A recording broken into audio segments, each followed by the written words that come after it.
Bonjour, je suis Mathilde Louberry, styliste personnelle et créatrice d'Imperfection, maison de conseil en style pour particulières et entreprises. À mon micro, des femmes inspirantes se racontent et ensemble, nous mettons en lumière la relation avec leur corps à un moment clé de leur vie, moment qui a d'ailleurs peut-être aussi ponctué la vôtre. J'espère que ces précieux témoignages résonneront en vous, vous toucheront, vous questionneront, vous donneront le courage de vous aimer et surtout de vous habiller à votre juste valeur. Bonne écoute!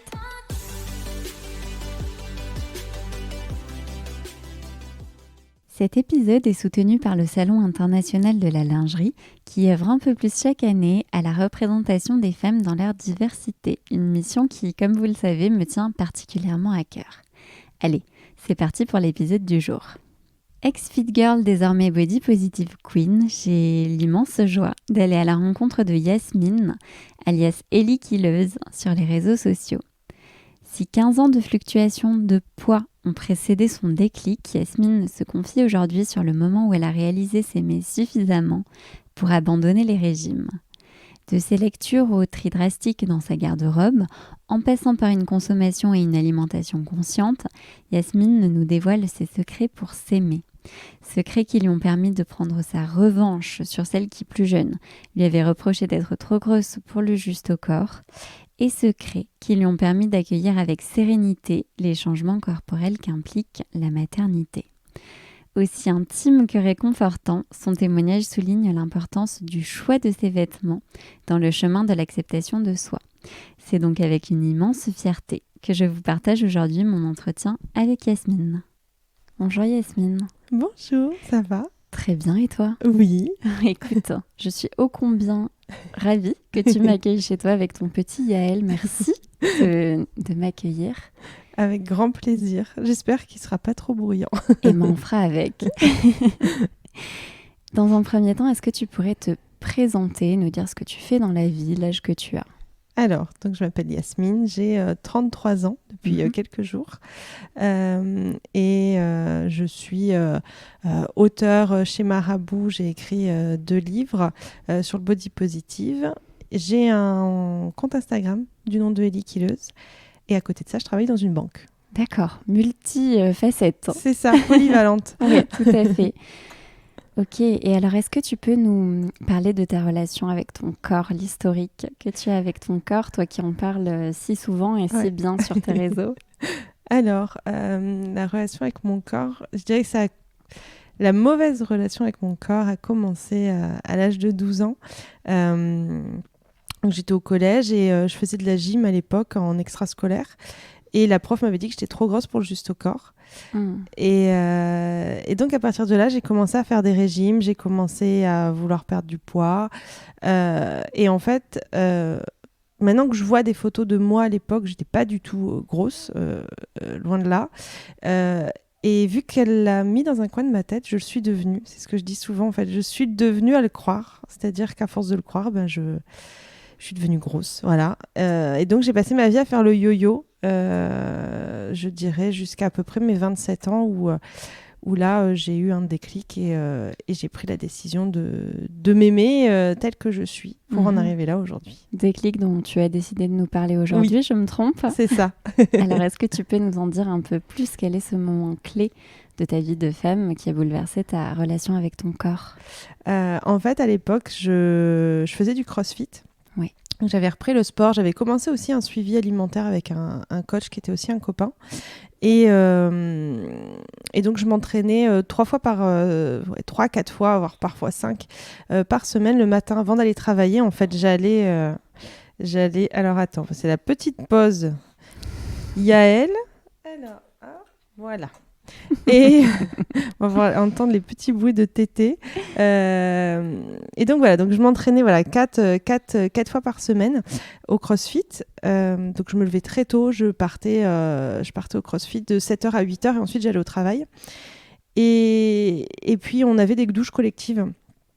Et en fait, à un moment donné, dans les douches collectives, je regardais pas forcément les autres nanas. Puis ce jour-là, je sais pas pourquoi, je fais plus attention que les autres fois et je me rends compte que ces filles-là qui s'entraînent comme moi, tu vois, je les retrouvais 3-4 fois par semaine au CrossFit, je me rends compte qu'elles sont comme moi, c'est-à-dire qu'elles sont sportives, mais en même temps, elles ont de la cellulite. Elles ont les seins qui tombent, elles ont des vergetures. Elles font pas, tu vois, fit girl que tu vois sur les réseaux sociaux, super bronzées et super gaulées. Et je me suis dit, merde, en fait, pourquoi on voit jamais des sportifs de ce type-là sur les réseaux sociaux ? Et ça a été ça mon déclic. Donc j'ai envoyé un message à mon pote qui me suivait sur le point alimentaire, hein, qui me suivait sur un régime. Et je lui disais, et je lui ai dit, écoute, je pense que je m'aime assez pour arrêter ça, pour arrêter les régimes. Et voilà, ça a été le point de départ. Ok, donc ça c'était il y a 5 ans, c'est bien ça. Ouais. Avant ça, tu avais fait de multiples régimes. Ouais, je crois que je les ai tous essayés en fait, hein, sincèrement. Je pense que j'ai dû essayer tous les régimes. J'ai essayé la soupe aux choux, j'ai essayé du camp, j'ai essayé la chrononutrition, j'ai essayé Montignac, j'ai essayé les IGBA. Je crois que j'ai à peu près tout essayé. J'ai perdu du poids à chaque fois, hein. Et j'en ai repris à chaque fois et toujours un peu plus. Au final, c'est à force de faire des régimes que j'ai fini par prendre du poids. Donc à partir de 12 ans et jusqu'à 27 ans. Oui, donc il y a eu une quinzaine d'années Oui, c'est ça. Où tu étais en lutte avec ton corps. Ouais, exactement. Exactement ça. Ok. Et alors ce déclic dans les douches collectives, ça t'a permis de changer de regard sur autrui, si j'entends bien, mais sur toi également. Ouais, tout à fait. Ouais, non, ça a été un déclic où je me suis dit, mais en fait, on a le droit d'exister, on a le droit À l'époque, j'avais déjà Instagram, mais j'étais vraiment très axée, j'étais régimeuse, fit girl, donc je suivais beaucoup de filles qui étaient super bien gaulées, beaucoup de filles qui faisaient énormément de sport, et j'essayais moi aussi, hein, je l'ai avoué, de jouer un peu, tu sais, sur les positions que je prenais quand je me prenais en photo. Et à partir de ce moment-là, j'ai arrêté. J'ai pris en photo aussi mes bourrelets. J'ai pris en photo sur des points de vue moins avantageux. Et j'ai commencé à libérer ma parole et du coup à libérer la parole un petit peu plus. Et c'est là que je me suis intéressée à d'autres comptes. Donc, j'ai arrêté de suivre toutes ces nanas qui me faisaient culpabiliser, de jamais être assez bien, de jamais être assez performante. Et j'ai commencé à m'intéresser au body positive et c'est là que j'ai découvert le body positive qui était à l'époque énormément au niveau des États-Unis et l'Angleterre. On n'en parlait pas trop en France. Il y avait très peu de comptes en France sur lesquels je pouvais m'accrocher, donc je m'accrochais beaucoup aux comptes étrangers. Merci l'option traduction de Instagram. Mais voilà, et c'est comme ça vraiment que j'ai commencé à m'entourer d'autres choses. Ok. Et alors, qu'est-ce que ça a changé ? Ça a changé, ça a tout changé. J'ai décidé, tu vois, à ce moment-là, de faire un gros tri. Donc, quand j'ai fait un tri sur mes réseaux sociaux, j'ai aussi fait un tri dans mes placards. C'est-à-dire que chez moi, j'avais ce qu'on appelle un magasin, comme malheureusement beaucoup de femmes. C'est-à-dire que tu pouvais t'habiller du 36 au 44. Hein. Donc, je gardais le 36. À l'époque, je faisais un 40, 42, je pense. Je gardais le 36 au cas où. Hein, je maigrissais. Je gardais le 44 au cas où je grossissais aussi. Et en fait, j'ai tout sorti, j'ai tout essayé, j'ai gardé que ce qui m'allait. Et ça a été vraiment un gros truc de dire, je porte ce qui me va. Et j'ai surtout fait le constat, et j'ai fait un post à ce sujet, où en fait, dans ma garde-robe, j'avais par exemple des pantalons en 38 dans lesquels je rentrais, des pantalons en 42 dans lesquels je rentrais pas, des pantalons en 40 dans lesquels je rentrais, d'autres dans lesquels je rentrais pas. Et là, je me suis dit, mais en fait, les étiquettes, elles veulent rien dire. C'est-à-dire, combien de fois je me suis interdit d'acheter un jean ou autre parce que c'était 44 et que pour moi, c'était impossible d'acheter du 44. Combien de fois je me suis donné comme un objectif une taille de vêtement alors que si tu vas dans une enseigne ou dans une autre, ça n'a aucun rapport.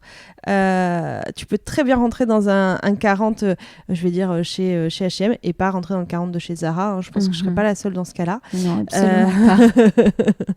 Donc ça m'a vraiment permis de prendre conscience de ces petites choses-là, que le poids, ça veut rien dire, que la taille des vêtements, ça veut rien dire, et de me libérer finalement de ces cases dans lesquelles on essaye de rentrer tant bien que mal. Et alors, tu partages tout ça sur les réseaux de manière très sincère. Ouais. Je me trompe ? Oui, tout à fait. Enfin, j'ai toujours essayé de de partager, que ce soit quand je faisais des régimes ou quoi que ce soit. J'ai toujours essayé de partager à ma façon. Et là, d'autant plus parce que finalement, je peux totalement être moi puisque j'ai pas à faire semblant d'avoir des abdos pour être en quelque sorte légitime, d'avoir un compte sport. Donc non, là, je peux libérer ma parole et du coup entraîner avec moi d'autres personnes à qui ça fait du bien et à d'autres personnes d'ouvrir leurs yeux en se disant mais c'est vrai que je devrais pas m'arrêter sur une taille de vêtement et qu'est-ce qui te va le mieux finalement, c'est pas une taille de vêtement, c'est le vêtement qui est à ta taille en fait, tu Bien vois. sûr. Et donc c'est ça, je pense, le gros truc, c'est ça, c'est là où c'est comme ça qu'on se sent bien dans sa peau et dans ses fringues quand on les porte à bonne taille. Exactement. Et vu qu'on en porte tous les jours, Ouais. autant y prêter attention, effectivement. Et en termes de performance, à ce moment-là, tu as un déclic parce que le CrossFit, c'est quand même, je connais pas bien, mais si je me trompe pas, c'est quand même très lié et ça repose beaucoup sur la performance. Ouais. Est-ce que tu avais des objectifs physiques en fait quand tu faisais du CrossFit ou est-ce que c'était simplement pour te défouler et faire du sport? Parce que tu m'as dit que tu en faisais quand même 3-4 fois par semaine. Ouais, non, c'était vraiment pour me... Alors j'avais des objectifs physiques, mais beaucoup moins, enfin comment dire, tu vois, par exemple, j'aimais bien voir que mes épaules se développaient, donc j'avais des envies comme ça, mais c'était pas comme avant ou avant quand je faisais des régimes ou quand je courais, mon but c'était de faire 10 km en moins d'une heure ou d'avoir plus les cuisses qui se touchent ou de rentrer dans tel ou tel vêtement. Avec le CrossFit, de par je pense cette activité et l'état d'esprit de l'activité, c'était beaucoup plus cool et je faisais vraiment pour le plaisir. Alors j'avais envie d'être meilleure, mais j'avais envie d'être meilleure pour moi en fait, juste le plaisir de me dire tiens, aujourd'hui j'ai mis 5 kilos de plus sur la barre. Donc c'était vraiment dans ce sens-là, et puis dans un objectif purement esthétique, quoi. C'était un vrai sport qui m'a fait du bien, qui arrivait au bon moment et qui m'a fait du bien moralement et physiquement. Oui, en fait, c'est peut-être assez lié, le fait qu'à ce moment-là, tu te rendes compte que la réalité des corps n'est peut-être pas celle qu'on nous montre, parce que tu étais déjà plus dans cette recherche d'esthétique, mais tu l'avais été. Oui, je l'ai été, mais je l'ai été pendant 15 ans en fait. À partir du moment où on m'a dit que j'étais trop grosse, à partir du moment où en gros on m'a dit que j'étais différente, je me suis sentie différente et j'ai voulu rentrer dans la case dans la case où on s'attendait. Nous à l'époque, tu regardais Britney Spears et Christina Aguilera et tout le monde voulait ressembler à ces nanas-là et elles étaient ultra minces. Donc j'ai passé 15 ans de ma vie à vouloir ressembler à autre chose et à ce moment-là, au moment où j'ai ce déclic, je me dis non, en fait je peux être moi-même et je travaille aussi sur autre chose, c'est-à-dire que à ce moment-là, je décide aussi de travailler sur le développement personnel et d'apprendre à m'aimer. Et c'est ce que je dis aussi, c'est que quand tu apprends à aimer la personne que tu es à l'intérieur, c'est plus facile d'aimer après ton physique, tu vois, que quand finalement tu luttes un peu avec ce que tu es, avec qui tu es, c'est compliqué de t'apprécier dans ta globalité, quoi. Je pense que c'est un tout. Et alors, comment tu as fait pour apprendre à aimer celle que tu étais et que tu es ? J'ai lu beaucoup de livres de développement personnel. J'ai lu Tu vas tout déchirer de Jen Sincero. J'ai lu les 4 accords Toltec qui ont été super intéressants, autant pour ma relation à moi que pour ma relation aux autres finalement. Bien sûr. D'avoir une relation plus apaisée avec le regard des autres aussi. En fait, je pense que quand tu apprends à t'aimer, quand tu t'aimes, quand tu apprends, et déjà quand tu apprends tu le ressens, mais quand vraiment tu t'aimes, ça fait très bizarre de dire ça, mais du coup l'impact des autres n'a pas la même chose. Je compare souvent ça avec une vie de couple. Si t'aimes la personne qui partage ta vie, quelqu'un va le critiquer, enfin, tu t'en fiches, tu sais pourquoi tu l'aimes. Finalement, quand tu as des doutes dans ta relation de couple et que quelqu'un le critique, par exemple, là, tu risques de le prendre plus à cœur. Là, c'est la même chose avec toi, c'est-à-dire que le jour où tu sais que ton physique ne te définit pas et que tu vaux plus que ça, même si les gens essayent de t'attaquer là-dessus, finalement, tu t'en fiches, en fait, ça te dépasse. Et ça fait du bien de se libérer du regard des autres. Oui, c'est l'objectif de toute une vie pour certains. Ouais, c'est ça. Ok. Et alors, comment t'es arrivée quand même à ces lectures? Ça m'intéresse de savoir comment, parce que on y reviendra, mais aujourd'hui, tu véhicules quand même auprès de plusieurs milliers, voire dizaines, centaines de milliers de personnes, des messages hyper positifs et beaucoup de sincérité, d'authenticité. Mais toi, comment t'es arrivée là? Je dirais que non, ça s'est fait au fur et à mesure. J'ai l'impression, après j'ai vieilli depuis, ça fait du temps, mais j'ai l'impression que j'ai fait un peu à ma sauce, tu vois. C'est un peu comme quand je décide de me regarder dans le miroir matin et soir et de me dire, ben voilà, mon corps du matin est différent de mon corps du soir, mais c'est normal parce que j'ai mangé, j'ai bu, tout ça. J'ai l'impression que ouais, ça, je sais pas, je le sens à ce moment-là de faire ça. J'ai l'impression que je me suis créé mon propre programme en quelque sorte, en expérimentant ce que je fais, tu vois, maintenant avec mon quotidien de maman aussi, tu vois. Et ce que j'ai toujours à peu près fait, c'est que j'ai expérimenté. Et là, c'est vraiment ça. Et je pense que automatiquement, quand tu t'intéresses à un sujet, quand on croit un peu à la loi de l'attraction, ça revient là-dessus. Il y a des choses qui arrivent sur ton chemin. Tu vas tomber sur un post, tu vas tomber sur un livre, sur un article dans la salle du médecin auquel tu t'attendais pas. Et je pense que c'est toutes ces petites choses-là qui m'ont permis d'en arriver là et de découvrir ces lectures et de découvrir cette ouverture d'esprit que j'ai appris, parce que je ne l'ai pas à la base, que j'ai appris à avoir envers moi-même. Et de la véhiculer et de la partager par extension. Ouais. Parce que est-ce que c'est à ce moment-là, c'est après ce déclic que tu écris ton livre, ton premier livre? En fait, ça, c'est arrivé, je suis jamais très forte en date, mais c'est arrivé genre vers 2017. Du coup, je commence à partager énormément sur le body positive, sur tout ce que je découvre, sur tout ce que je fais, sur tout ce que je mets en place pour apprendre à m'aimer. Et puis, il y a des articles qui passent sur des magazines. Et de là, je suis repérée par une agent littéraire, Ariane, qui me contacte et qui me dit « Mais il faudrait trop que tu écrives un livre, il y a quelque chose. » Et elle me met en relation avec Marabout. Et donc voilà, donc à partir de là, je commence l'écriture du livre. L'écriture du livre s'est fait très vite. J'ai commencé à écrire en mai, je l'ai rendu en septembre et il est sorti en mai de l'année suivante. Effectivement. Mars ou mai de l'année suivante. Ouais, voilà, à peu près. Je suis jamais très bonne en date, mais voilà. Mais l'écriture se fait très très vite. Puis elle se fait vite parce que finalement, comme je dis, c'est facile de parler de moi parce que je fais tout le temps ça sur les réseaux sociaux. Donc finalement, ça se fait bien. Et c'est là que je sors donc le livre sur le body positive et sur comment j'ai réussi à apprendre à m'aimer, ce que j'ai réussi à mettre en place. Et puis aussi, je raconte mon vécu parce que je me suis rendu compte depuis la sortie du livre et même déjà avant sur les réseaux sociaux, mais qu'on est énormément dans ce cas-là. On est énormément à... Et encore maintenant, il y a encore beaucoup de femmes qui sont toujours là-dedans à se dire que si on rentre pas dans un 36, on pourra jamais réussir notre vie, on pourra jamais rencontrer quelqu'un qui nous aime, on pourra jamais avoir le job de nos rêves, comme si en fait tout était centré sur notre physique et que notre physique faisait notre vie. Tu vois, alors que normalement, c'est pas ça qui régit ces choses-là, normalement. C'est le mal du siècle, mais effectivement, c'est discutable et heureusement, en fait. Ouais, c'est exactement ça. Et puis, c'est surtout que tu te rends compte que... moi, j'ai rencontré mon mari, j'étais un de mes poids les plus hauts. Et puis, dans un sens, est-ce que tu voudrais être avec quelqu'un qui t'aime que pour ton physique ? Tu vois ? Non, tu voudrais être avec quelqu'un qui t'aime pour ce que t'es et qui, si un jour la vie fait qui t'aimera toujours même si ton physique change. Donc en fait, tous les posts que tu as publiés sur tes réseaux, ton livre ont trouvé écho chez beaucoup de personnes. En fait, je pense qu'il y a eu deux catégories de followers, d'abonnés, on va dire.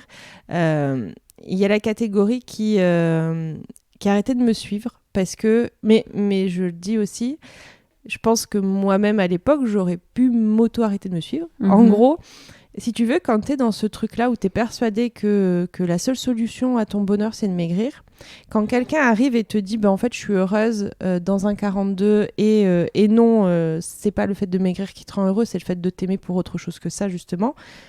te dis ouais, elle bito. En fait, elle ment.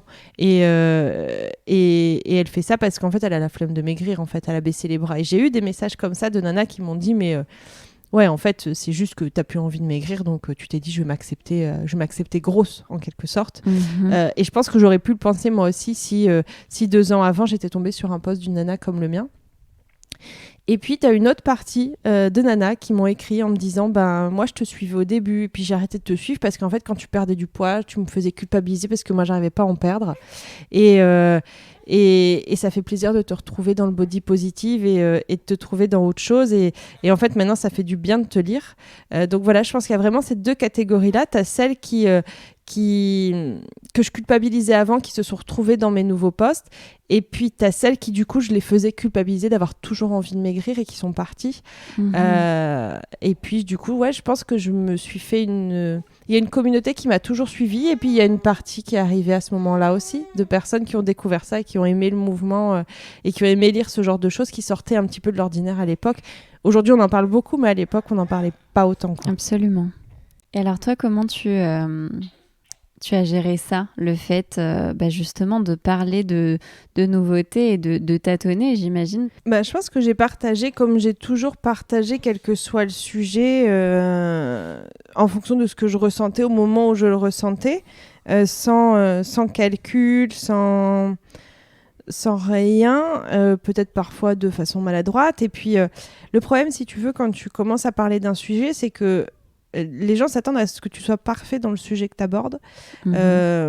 Par exemple, dans le body positive, on s'attend à ce que du coup, tu sois tout le temps bienveillante, tu sois en amour sur toi tout le temps. Mais non, moi, je compare très souvent ma relation au corps avec ma relation avec mon mari, ce qui lui fait toujours très plaisir quand je dis ça. Mais mon mari, je l'aime. Voilà, donc mon corps, je l'aime. Mais il y a des fois, mon mari, j'ai envie de le plaquer contre un mur, quoi. Hein, de l'entartrer contre un mur, plutôt, je dirais. Plaquer contre un mur, ça pourrait vouloir dire autre chose. Là, c'est vraiment dans le but de... Voilà, c'est vraiment dans le but de l'entartrer contre un mur. Et mon corps, c'est pareil. C'est-à-dire que quand j'en parle à l'époque et encore aujourd'hui, je dis qu'il y a des jours où non, je m'aime pas. Il y a des jours où tu as ces vieux démons, ces démons de 15 ans où je me dis, mais c'est sûr, je serais mieux si je perdais du poids. La seule différence, c'est que là où avant, ça m'aurait pourri et que j'aurais commencé un régime, ces jours-là, en fait, je fais avec et le lendemain, ça va mieux. Et je pense que c'est ça la grosse différence. Et alors tout ça, tout ce cheminement, ça a fait que tu as beaucoup mieux apprivoisé potentiellement des fluctuations de poids? Ouais, c'est ça. Enfin, après, en fait, finalement, du jour où j'ai arrêté de faire des régimes, j'ai plus eu tellement de fluctuations de poids. Alors ça, c'est intéressant. Tu vois, je me suis trouvée à mon poids d'équilibre. Donc à l'époque, je lis aussi beaucoup Zermati pour toute la partie justement alimentation intuitive. Et puis quand tu as passé ta vie à faire des régimes, automatiquement le chocolat c'est pas bien et les endives c'est mieux. Il faut tout réapprendre, tu vois. Il faut te dire, non, en fait, je peux manger du chocolat, comme je peux manger des endives, comme je peux manger de la betterave ou des gâteaux.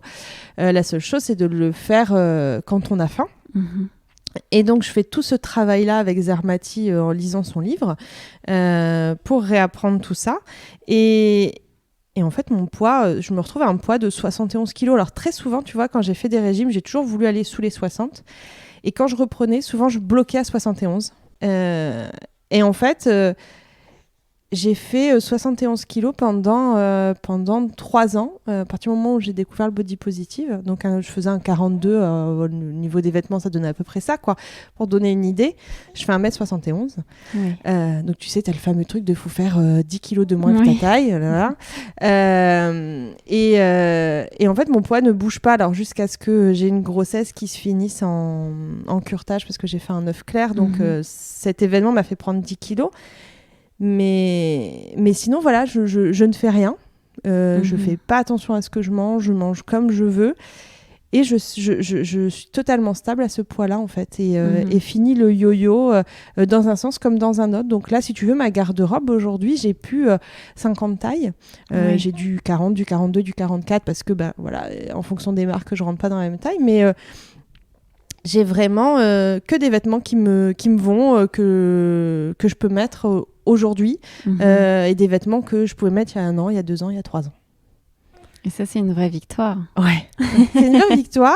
Et puis, ça fait du bien aussi de pas tout calculer. Enfin, je pense que vraiment, il y a 2 trucs importants qui font du bien quand tu apprends à t'aimer. C'est que du coup, tu es beaucoup plus bienveillant avec toi-même et donc du coup, le regard des autres a moins d'impact. Et le fait d'être enfin libre avec la nourriture. Tu vois, genre manger une frite sans te dire je mange une frite. Juste me dire je mange en fait. Voilà, moi je mange. Je me dis pas je mange une frite, je mange une pomme, je mange une orange. Non, j'ai faim, je mange. Et je mange ce qui me fait envie au moment où ça me fait envie. Et je pense que ça c'est super libérateur quand t'as passé ta vie au régime en fait.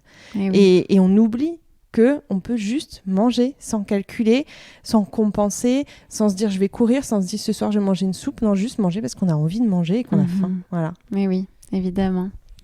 Et alors j'aimerais qu'on aborde le sujet de la maternité. Donc tu as eu 2 grossesses, si j'entends bien, une qui s'est arrêtée et tu as eu Yael. Oui. Et alors est-ce que tu dirais que tout ce chemin vers le body positive et tous ces questionnements au quotidien, ça t'a aidé dans le changement corporel en fait que la maternité sous-entend? Ah, c'est sûr. Déjà, ça m'a aidée pour ma première grossesse. Je suis tombée enceinte. En juin. J'ai pris très vite beaucoup de poids. J'ai pris à peu près 10 kilos. Au bout de 3 mois, on va faire la première écho avec mon mari et on se rend compte que c'est un œuf clair. Donc, en gros, j'ai une poche vide. Donc, j'ai un ventre de femme enceinte. Parce qu'en fait, la poche se développe. Mais il n'y a pas de bébé qui se développe à l'intérieur. Donc, j'avais des nausées. Enfin, vraiment, j'avais une vraie grossesse. Et donc là, on espère qu'elle s'évacue naturellement. Ça ne s'évacue pas naturellement. Bref, je dois faire 3 curetages. Au lieu d'un, parce que ça ne veut pas partir. Donc, je me retrouve à mon dernier curetage en décembre. Donc, j'ai toute cette période où je ne fais pas de sport, où mon corps change. J'ai pris 10 kilos alors que ça fait 3 ans que je fais le même... Enfin, 2-3 ans, voilà, que je fais le même poids. Et en fait... j'ai fait comme j'ai fait à l'époque, c'est-à-dire que j'ai juste changé mes vêtements. J'ai revendu ce qui était trop petit parce que j'avais pris 10 kilos, donc j'avais pris quasiment 2 tailles de vêtements. Donc j'ai juste revendu ce qui était trop petit. J'ai fait le tri dans ce qui me plaisait, ce qui me plaisait plus, dans ce qui m'allait plus. Et en fait, j'ai pas l'impression d'avoir mal vécu cette période parce qu'une fois encore, en fait, je m'aimais pour autre chose que mon physique. Donc je pense que si j'avais pas été body positive avant d'être enceinte de cette première grossesse, je pense que j'aurais beaucoup moins bien vécu cette prise de poids parce qu'en plus, j'avais la prise de poids mais j'avais pas le bébé qui allait avec. Donc ouais, je pense que ça m'a déjà beaucoup aidée parce que c'était comme ça, c'était la vie et que ça changeait rien à qui j'étais. Donc je me suis juste contentée de changer mes vêtements. Et puis ensuite, j'ai eu la grossesse avec Yael. Donc là, j'ai pris pareil, j'ai pris du poids et j'ai adoré ça. Enfin, j'ai vraiment... j'ai longtemps dit, je peux pas être enceinte parce que avant d'être enceinte, je voudrais être mince pour pas me rajouter du poids. Et je sais qu'à une époque, je disais à Johan, mais moi, je peux pas avoir de bébé tant que je suis pas mince parce que si je prends 10 kilos avec une grossesse et qu'en plus, j'ai déjà 10 kilos à perdre, je suis foutue. Et là, en fait, en fait, c'était juste le bon moment d'être enceinte. Donc, tu te poses pas de questions. Et puis, tu es enceinte. Et puis, tu es contente. Et puis, tu prends du poids et tu t'en fiches. Ton corps change et tu t'en fiches. Et en fait, tu apprends à aimer ça. Tu apprends vraiment à apprécier ton corps pour ce qu'il fait. Moi, j'ai souvent dit, mais appréciez votre corps pour ce qu'il fait. Moi, mon corps m'a permis de courir un semi-marathon. Il me permet de faire du sport. Il me permet de faire énormément de choses, de faire des câlins. Et on oublie souvent que c'est pas le cas de tout le monde. Et ben là, en fait, j'ai apprécié ce que mon corps m'offrait. Et mon corps, il est en train de construire un espace pour accueillir un petit bébé. Donc même s'il a changé, même si j'ai pris du ventre, même si j'ai eu des vergetures, c'est pas grave en fait. C'est pas ça qui compte. Et j'avais plus envie de lui dire merci que de lui reprocher quelque chose pour une fois. Waouh. Je pense que tu te rends pas compte de la richesse de ton partage. et de l'inspiration en fait que tu peux susciter auprès de beaucoup de femmes. Alors peut-être que tu t'en rends compte puisque tu as souvent des retours. Je me rends pas toujours compte. Je m'en rends compte parce qu'on me dit voilà merci, ou en effet moi aussi grâce à toi j'ai réussi à me foutre de la taille des vêtements ou de mon poids ou ce genre de choses, ou j'ai découvert Zermatt, l'alimentation intuitive, ce genre de choses. Maintenant non, je pense que je prends pas la hauteur de la chose, et dans un sens tant mieux, parce que finalement je continue de le vivre comme quand j'avais 5000 abonnés quoi. Donc c'est ça qui... Puis je pense que c'est aussi pour ça que les gens aiment bien me suivre, parce que je suis normale, naturelle, et que j'ai une vie comme n'importe qui, et que j'essaye pas de faire croire que j'ai une autre vie. Tu le constates là en venant à ma maison avec les péripéties pour enregistrer le podcast. Donc ouais, c'est ça. Et puis moi, j'ai toujours dit, tant que ça fait du bien, c'est-à-dire que à une période, je voulais arrêter, je n'avais plus trop d'inspiration, et puis j'ai fait une dédicace, et puis il y a une fille qui est venue, qui m'a pris dans ses bras en me disant mais tu as changé ma vie, une fille de 18 ans, et je me suis dit putain, si j'ai réussi je lui ai fait gagner 10 ans à cette fille en fait, tu vois. Moi j'aurais bien aimé finalement qu'on m'aide à 18 ans, et je pense que j'aurais vécu des choses bien différentes dans ma vie. Je regrette pas du tout ce par quoi je suis passée, parce que sans ça j'aurais jamais écrit de livre et j'en serais pas là. Mais je me dis que si quelqu'un m'avait aidé à l'époque, j'aurais vécu bien d'autres choses dans ma vie. Et donc je dis toujours que voilà, tant que je serai utile sur les réseaux sociaux, tant que je sentirai qu'il y a une utilité à ce que je fais, je continuerai de le faire, parce que c'est ça qui me donne envie de partager, c'est de sentir que ça parle aux autres. Alors même si aujourd'hui, en plus avec Yael, j'ai beaucoup moins le temps de répondre aux commentaires et ce genre de choses, malgré tout, je lis les échanges et je lis les retours d'expérience, et je me dis ouais, ça sert à quelque chose. Voilà, c'est ça. C'est tant que ça sert à quelque chose, je continue. Merci pour ça. Avec plaisir. Et alors les vêtements dans tout ça, tu en as parlé un petit peu. Tu as dit que alors, chose qui n'est pas si commune que ça, porter des vêtements à sa taille. Donc ça veut dire que déjà tu connais ta taille aujourd'hui, et que tu fais abstraction du coup des différentes gradations, des différentes marques, et que tu acceptes que d'être un chiffre ou un autre. Oui, tout à fait. Ça t'a pris du temps? Je pense que ça a pris du temps, et en fait avec le recul, tu sais, t'as l'impression que les choses se sont faites simplement. Je pense que quand j'ai fait mon gros tri dans mes placards, et que je me suis rendu compte que je pouvais rentrer dans un 38 comme dans un 42, déjà ça m'a ouvert les yeux à moi-même, en me disant bah oui, en fait ça ne veut rien dire. Et puis après je me suis beaucoup intéressée de fil en aiguille à l'écologie, et puis du coup aux vêtements d'occasion, et du coup la question elle s'est pas posée. Enfin tu vois, j'achetais des vêtements d'occasion, je rentrais plus dans les magasins essayer 50 tailles, j'achetais ma taille. Et puis des fois fallait que j'achète une taille en dessous, parce que dans ce modèle là en occasion c'est pareil, t'as toujours ces soucis là. Je pense que ça a pris du temps, mais et finalement aujourd'hui c'est tellement évident que ça me paraît simple, tu vois. J'ai l'impression que aujourd'hui c'est une évidence en fait, tu vois, c'est une évidence de me foutre de l'étiquette du vêtement, et de porter ce qui me va. Je parle beaucoup de l'effet cupcake dans mon livre. Tu sais, c'est ces fameux jeans taille basse que tu mets avec une ou deux tailles en dessous, et du coup t'as tout qui ressort par dessus. Voilà, moi c'était clairement mon créneau à l'époque. Voilà, j'étais rentrée dans mon jean, et finalement, quand tu fais une photo d'une nana qui va porter un 40 mais ultra serré avec cet effet cupcake, et la même nana qui va porter le même jean mais en 42 et qui est sa taille et qui lui va là où il faut, mais là où elle a l'air jolie, c'est pas quand elle porte du 40, c'est quand elle porte ce qui lui va à elle en fait. Et c'est ça en fait la différence. Et là aussi j'ai pu, tu vois, exprimer mon style, dans le sens où à ce moment-là, je me dis, mais en fait, moi, ce qui me va de par ma morphologie, c'est plutôt ce qui est taille haute, parce que ça englobe, parce que j'ai des poignées d'amour, donc ça évite que ça ressorte au-dessus. Et en fait, je m'éclate à ce moment-là sur comment m'habiller, parce que quand t'as passé le truc de la taille, t'as plus qu'à te faire plaisir, en fait. J'adore. Évidemment.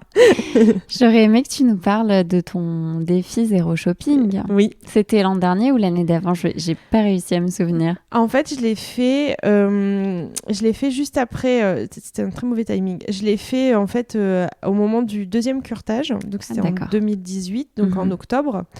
Et donc j'avais fait le tri dans mes vêtements. Donc je fais mon défi zéro shopping. Donc je décide de plus rien m'acheter, ni d'occasion ni de neuf, pendant au départ 1 an. En fait, le truc, c'est que j'ai dû arrêter avant parce que forcément, vu que j'avais pris 10 kilos, évidemment, les affaires d'été que je m'étais gardées de côté dans mon tri ne m'allaient plus quand j'ai tout ressorti l'été suivant. Donc là, j'ai arrêté.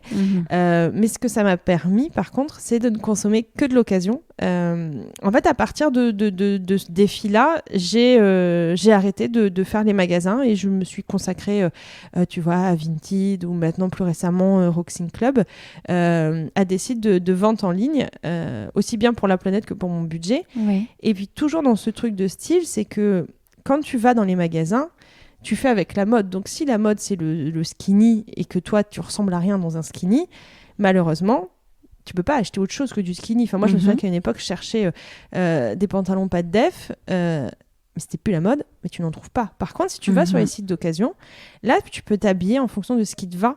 De ce que tu aimes. Et de ce que tu aimes, voilà, exactement. Et donc là, je m'éclate à chercher des jupes taille haute, des jeans taille haute, qu'on ne trouvait pas trop dans les magasins à ce moment-là. Et à pouvoir, voilà, m'habiller dans mon style, dans ce que j'aime, dans ce qui me rend jolie et dans lequel je me sens confortable et bien.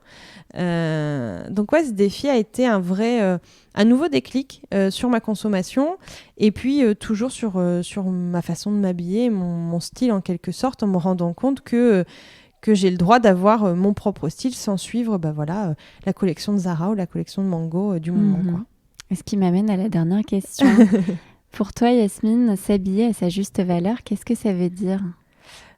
Pour moi, ça veut dire s'habiller pour soi. Le jour où, en fait, tu t'habilles pour toi, c'est-à-dire que ce soit une question d'étiquette de taille, que ce soit une question de marque, que ce soit une question de neuf ou d'occasion, le jour où, en fait, tu choisis un habit parce qu'il te plaît à toi, là, tu t'habilles à ta juste valeur, en fait. Pour moi, c'est vraiment ça. C'est qu'il faut vraiment faire abstraction de la marque, faire abstraction du neuf ou occasion, de la taille et juste se dire, voilà, ce truc-là, il est peut-être pas à la mode, il est peut-être dans une taille que j'aurais pas acheté avant, mais voilà, il me plaît, quand je le mets, je me sens bien, et ben je le garde. Voilà. Il y a cette notion, Marie Kondo parle de plaisir dans les objets, oui. Et tu vois, moi, là, je me relance dans un défi zéro shopping, donc j'ai fait un tri dans mon armoire. Oui. Et en fait, j'ai regardé mes vêtements et j'ai gardé ceux qui me font plaisir, c'est-à-dire ceux dans lesquels, tu vois, par exemple, cette petite combi, c'est ma combi de grossesse, donc c'est une taille au-dessus parce que j'ai perdu beaucoup de poids après ma grossesse. Elle te va quand même à ravir. Et voilà, je la kiffe, tu vois, je suis trop bien dedans, c'est du gaz de coton, enfin voilà, je sais pas, tu me diras si la colorimétrie est bonne. Absolument. mais voilà, je la kiffe et en plus, elle me donne du plaisir parce que c'est une combi que j'adorais porter quand j'étais enceinte, j'adorais être enceinte. Et cette combi, tu vois, je pense que je m'en séparerai pas de sitôt parce que, même si elle est un peu trop grande, parce que ouais, c'est un vêtement plaisir. Et je pense que c'est ça, s'habiller à sa juste valeur, c'est de trouver du plaisir dans les vêtements qu'on porte et de regarder un vêtement et de se dire « Ah, tu vois, cette petite jupe-là, je l'avais mis là et c'était trop cool. » Et que ça te rappelle un peu comme une photo, un souvenir, un bon moment où juste tu te sens bien avec. Voilà. C'est une très jolie définition. Merci Yasmine pour ton partage. Plaisir. Merci à toi. Où est-ce qu'on te retrouve ? Du coup sur les réseaux sociaux, sur Instagram, sur le compte Liquileuse et puis sur la page Facebook aussi. Oui, voilà. Ça marche. Merci beaucoup pour ton partage, toujours authentique, sincère. Merci à toi pour ta patience. Vous êtes toujours là. C'est que les mots de mon invité ont particulièrement résonné en vous et j'en suis ravie. Parce que le message que j'ai à cœur de vous faire passer en vous partageant ces fragments de vie, c'est qu'il n'est jamais trop tard pour apprendre à aimer votre corps tel qu'il est. Vous ne croyez pas ? Ah, et une dernière chose, si vous avez aimé l'épisode, n'hésitez pas à me le dire en laissant 5 étoiles et pourquoi pas vos commentaires. Ça prend 3 secondes et c'est ce qui aide le plus le podcast à se faire connaître. Take care, Mathilde. d'imperfection.